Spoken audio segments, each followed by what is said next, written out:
작가이자 석학인 움베르토 에코가 별세했습니다. 언어의 천재, 최고의 지성으로 불리며 전 세계 독자들에게 지적 충만감을 주던 에코의 작품과 사상, 임장혁 기자가 전해드립니다. 중세 수도원에서 벌어지는 기이한 연쇄살인 사건을 다룬 장미의 이름은 움베르토 에코의 첫 소설입니다. 역사와 철학, 종교에 대한 방대한 지식과 추리기법의 치밀한 구성으로 전 세계 독자들을 사로잡으며 40여 개 언어로 번역되고 영화로도 만들어졌습니다. 에코는 소설뿐 아니라 기호학과 철학, 언어와 역사, 미학 등 다방면의 학술적 업적을 쌓은 학자이기도 합니다. 밀라노대와 피렌체대, 볼로냐대 등 이탈리아 유명 대학들 교수를 역임하며 시대의 대표적 지성으로 평가받았습니다. 고대 그리스어와 라틴어를 비롯해 무려 8개 언어에 통달해 언어의 천재로도 불렸습니다. 노년에는 젊은이들과 함께 베를루스코니 총리 퇴진 시위를 벌이는 등 사회 문제에 대한 관심과 현실 참여에도 적극적이었습니다. 지난해 출간한 7번째이자 마지막 소설 누메로 제로도 현대 이탈리아 사회와 언론의 비뚤어진 모습을 드러내고 있습니다.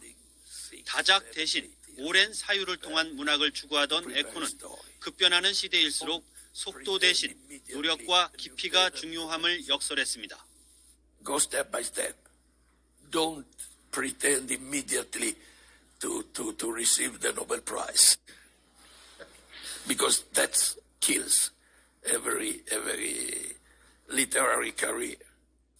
가족들은 에코가 최근 암으로 투병 생활을 해왔으며 현지 시간 20일 오전 이탈리아 자택에서 향년 84세로 생을 마감했다고 밝혔습니다.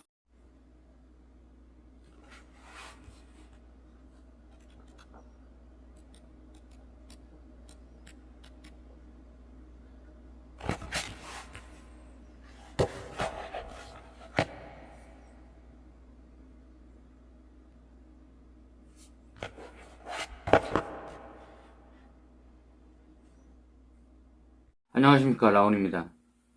르네상스 시대를 모르시는 분은 없을 거라고 생각합니다. 오늘은 근대 정치는 어떻게 탄생했을까? 라는 제목의 르네상스와 연결된 이야기를 하고자 합니다. 중세는 신앙의 시대였죠. 하지만 르네상스 시대의 분위기는 완전히 반대였다고 합니다. 내일은 없는 듯 오늘을 마음껏 즐기자는 분위기가 이 시기 사회적 분위기였다는 것이죠. 그런 생각 속에는 개인에 대한 자각이 있었습니다. 명성이 목숨보다 귀하게 여겨지는 시대가 시작됨을 의미하는 것이었죠. 르네상스는 재생, 부활을 가리키는 단어인데 그리스와 로마 문화가 재생되었다는 것을 나타냅니다. 근대 정신의 근간을 이루는 르네상스는 그래서 그 의미와 여파, 특히 이탈리아에서의 흥망성쇠가 책의 주 내용을 이루고 있습니다. 중세와는 전혀 다른 새로운 시대로의 근대라는 뜻을 의미하는 것이죠. 르네상스 시대에도 중세의 신에 의한 영향은 여전하였으므로 근대의 봄이라기보다 중세의 가을이라는 말로 표현하기가 쉽다고 합니다. 이탈리아는 당시 르네상스가 가장 화려하게 영향을 미치는 도시였습니다. 로마로부터 문화유산을 간직한 이탈리아이기에 가능하였던 것이죠. 그리고 그 생각의 중심에는 사람이 자리 잡고 있음에 주목해야 합니다. 이탈리아에서 르네상스의 절정기를 맞이한 것은 그 당시 무역으로 경제적 풍요를 누리던 이탈리아의 사회적 분위기가 자양분이 된 것이었습니다.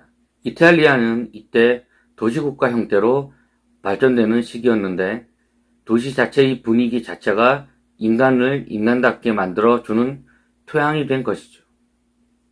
르네상스는 이탈리아의 도시와 시민생활, 문명의 규범이라 말할 수 있는 것입니다.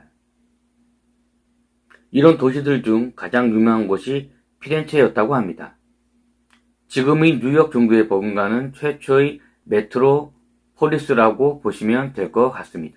한테마저도 찬미의 시를 헌정할 정도였다고 하니 상당한 의미의 도시였다는 거라 생각이 됩니다. 이탈리아 사회 지배층은 주로 상인들이었습니다. 중세 사회를 이루고 있던 세 가지 계급은 성직자, 귀족, 농민이었죠. 돈벌이하는 상인은 이 계급에 들지 못하는 중세 시대를 지나 새로운 시대가 이들에게 펼쳐진 것이었죠. 상인 계급의 부상은 중세 사회에서 근대 사회로 넘어오는 것의 발판이 된 것입니다. 상인들은 무역의 안정성을 위해 보험이라는 제도를 만들었으며 중세와 달리 신의 뜻도 인간의 노력으로 통제할 수 있으리라는 확신을 갖게 된 것이죠. 르네상스의 본질이 무엇이냐고 묻는다면 인문주의입니다. 신의 피조물에 불과하다는 생각에서 그에 반하는 자유로운 존재라는 인간 중심의 사고가 그 시대 전반에 확산되며 새로운 역사가 시작되니까요.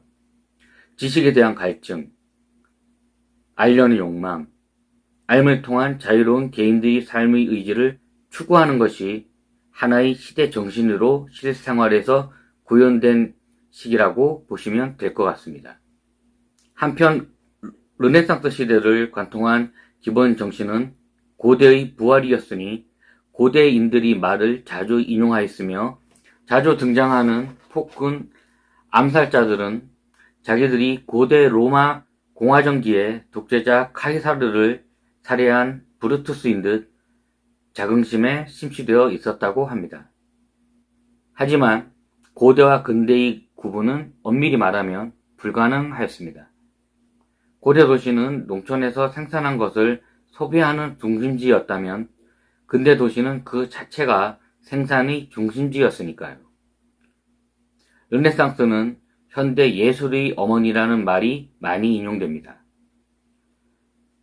작가는 르네상스 이전에도 예술은 있었지만 엄밀히 따지면 그것은 예술이 아닌 기술이라고 주장합니다. 르네상스 시기에 예술과 예술가라는 현재의 개념이 만들어졌습니다. 한 발짝 더 나아가 르네상스를 논하지 않고 예술을 이야기할 수는 없다는 것이죠. 예술이란 손재주, 즉 어떤 물건을 만드는 것인데 육체 노동이며 개인 작업이 아니라 집단 작업이었다고 소개합니다. 현대의 예술의 개념은 개인의 고독한 정신활동이라 떠올리는 양상과는 첨예하게 반대되는 시대적 학풍이었다는 것이죠. 르네상스가 발달하며 예술은 육체 노동에서 정신 노동으로, 집단 작업에서 개인 작업으로 여겨져 지금까지 그 의미가 유지되어 오는 것이라고 보시면 됩니다.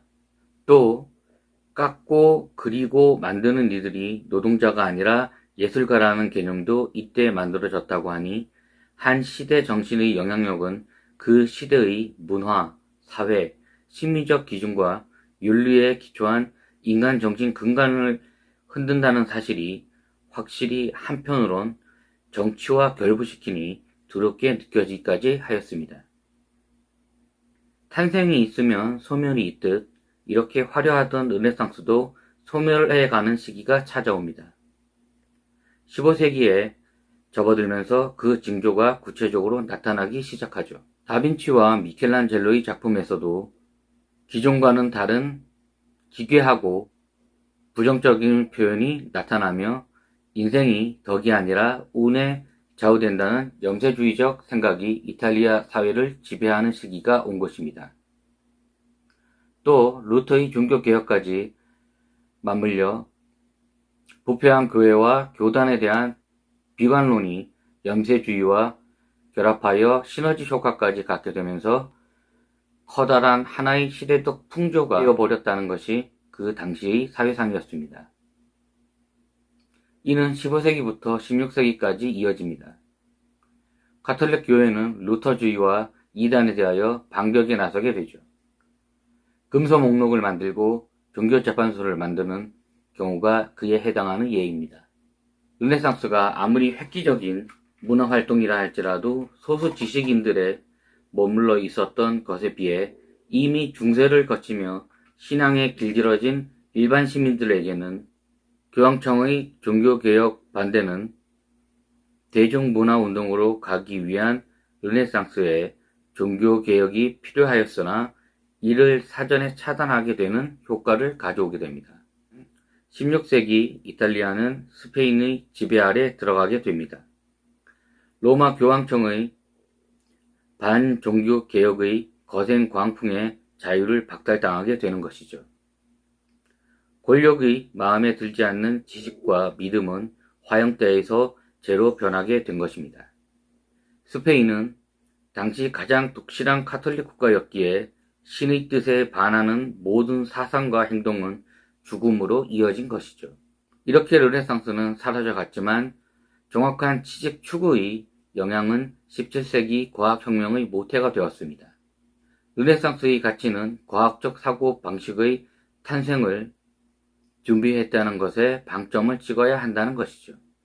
16세기 르네상스는 이미 알프스를 넘어 북유럽에 전파되어 비판적이고 종교적인 성향의 북유럽 르네상스가 감각적이고 쾌락적인 이탈리아의 르네상스와 스타일이 다르지만 이탈리아의 영향이 없었다면 북유럽의 르네상스는 존재하지 않았을 것입니다. 책을 읽으며 새롭게 한 것이 있는데 흔히 쓰이는 매너리즘이라는 단어가 이탈리아 르네상스가 쇠퇴할 무렵 기괴하고 종전과는 다른 표현주의를 나타내는 단어로 쓰였다는 것입니다. 지금 우리는 이 단어를 흔히들 직장에서 큰 변화 없이 매일 반복되는 습관에 젖은 창조적이지 못하고 무사한 일을 나타내는 부정적 단어로 쓰이지만 책을 통하여 어원의 시작과 새로운 회화의 한 계보를 지칭한다는 사실도 알게 되었습니다. 이렇듯 독서는 우리에게 지적 호기심의 행복과 몰랐던 지식의 알을 설문해 줍니다. 이런 이유가 바로 독서를 중단할 수 없고 책을 더 가까이 하며 중독될 수밖에 없는 이유라고 생각합니다. 라운이었습니다. 다음 시간엔 더 좋은 내용으로 찾아뵙겠습니다. 감사합니다.